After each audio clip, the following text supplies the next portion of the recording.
شروع اللہ کا نام لے کر جو بڑا مہربان نہایت رحم والا ہے۔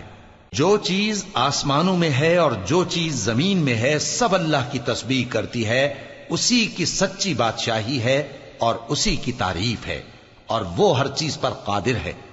وہی تو ہے جس نے تم کو پیدا کیا، پھر کوئی تم میں کافر ہے اور کوئی مومن، اور جو کچھ تم کرتے ہو اللہ اس کو دیکھتا ہے۔ اسی نے آسمانوں اور زمین کو حکمت سے پیدا کیا، اور اسی نے تمہاری صورتیں بنائیں اور صورتیں بھی اچھی بنائیں، اور اسی کی طرف تمہیں لوٹ کر جانا ہے۔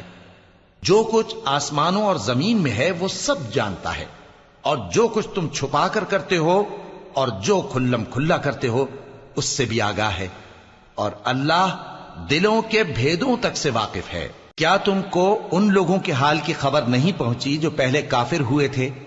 تو انہوں نے اپنی کرتوت کی سزا کا مزہ چکھ لیا، اور ابھی دکھ دینے والا عذاب اور ہونا ہے۔ یہ اس لیے کہ ان کے پاس پیغمبر کھلی نشانیاں لے کر آتے تو وہ کہتے کہ کیا ایک آدمی ہمیں ہدایت کرے گا؟ تو انہوں نے ان کو نہ مانا اور منہ پھیر لیا، اور اللہ بھی بے نیاز ہو گیا، اور اللہ بے نیاز ہے، لائق حمد و ثنا ہے۔ جو لوگ کافر ہیں ان کا اعتقاد ہے کہ وہ دوبارہ ہرگز نہیں اٹھائے جائیں گے۔ کہہ دو کیوں نہیں؟ میرے پروردگار کی قسم تم ضرور اٹھائے جاؤ گے، پھر جو کام تم کرتے رہے ہو وہ تمہیں بتائے جائیں گے، اور یہ بات اللہ کو آسان ہے۔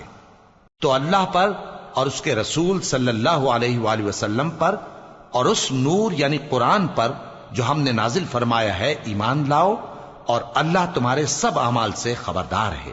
جس دن وہ تم کو اکٹھا کرے گا یعنی حشر کے دن، وہ نقصان اٹھانے کا دن ہے، اور جو شخص اللہ پر ایمان لائے اور نیک عمل کرے وہ اس سے اس کی برائیاں دور کر دے گا، اور جنت کے باغوں میں جن کے نیچے نہریں بہ رہی ہیں داخل کرے گا۔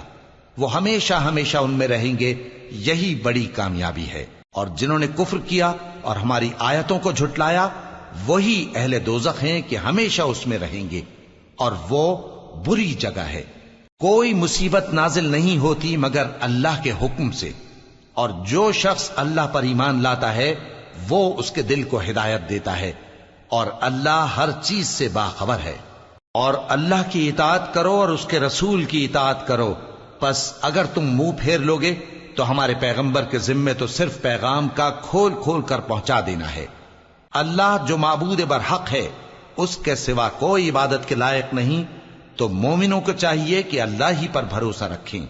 مومنوں، تمہاری بیویوں اور اولاد میں سے بعض تمہارے دشمن بھی ہیں، سو ان سے بچتے رہو، اور اگر معاف کر دو اور درگزر کرو اور بخش دو تو اللہ بھی بخشنے والا ہے، مہربان ہے۔ تمہارا مال اور تمہاری اولاد تو آزمائش ہے، اور اللہ کے ہاں بڑا اجر ہے، سو جہاں تک ہو سکے اللہ سے ڈرو اور اس کے احکام کو سنو، اور اس کے فرمانبردار رہو، اور اس کی راہ میں خرچ کرو، یہ تمہارے حق میں بہتر ہے۔ اور جو شخص طبیعت کے بخل سے بچایا گیا تو ایسے ہی لوگ راہ پانے والے ہیں۔